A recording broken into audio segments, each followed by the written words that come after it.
Hello everyone, here are the latest market news on November the 11th, 2020. Alibaba starts Singles Day event, raises billions.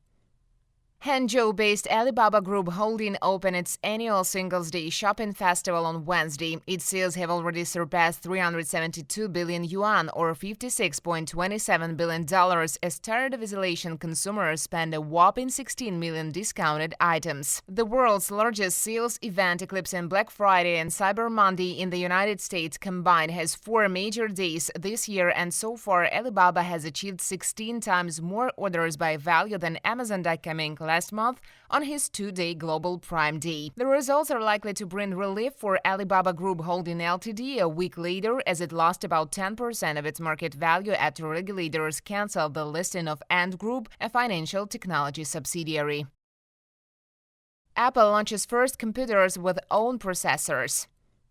Apple Inc. on Tuesday unveiled a new line of MacBook laptops and a desktop Mac Mini, which are the first to use the company's own M1 processors. Prior to that, Apple had been using chips from Intel Corp for almost 15 years. According to company executives, the new M1 chips will be more efficient and will be able to work significantly longer in autonomous mode. In addition, the new version of Apple's operating system is specifically made to run on new processors. Apple unveiled the flagship MacBook Pro laptop for $1,299, the MacBook Air for $999, and the Mac Mini for $699. The new computers will go on sale in the US next week, the company shares after the end of the presentation rose by about 0.2%.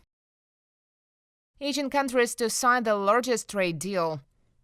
Southeast Asian leaders kick off meetings on Thursday that are expected to lead to an ambitious trade deal under the wing of China, as uncertainty in the United States raises questions about their involvement in the East. Leaders to the 10-member Association of Southeast Asian Nations, China, Japan, South Korea, Australia, and New Zealand, are due to conclude negotiations on the Regional Comprehensive Economic Partnership this Sunday.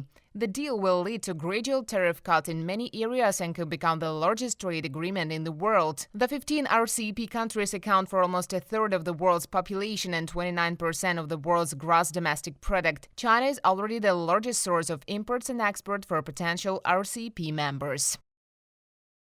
EU accuses Amazon of unfair competitive behavior.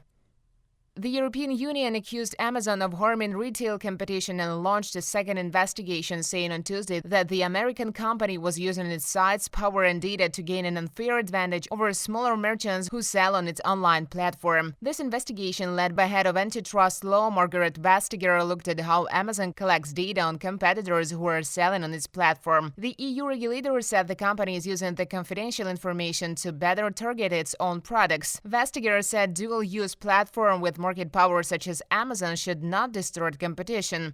Amazon disagreed with the EU's claims. Amazon faces a fine of up to 10% of its global turnover if it is found guilty of violating antitrust rules.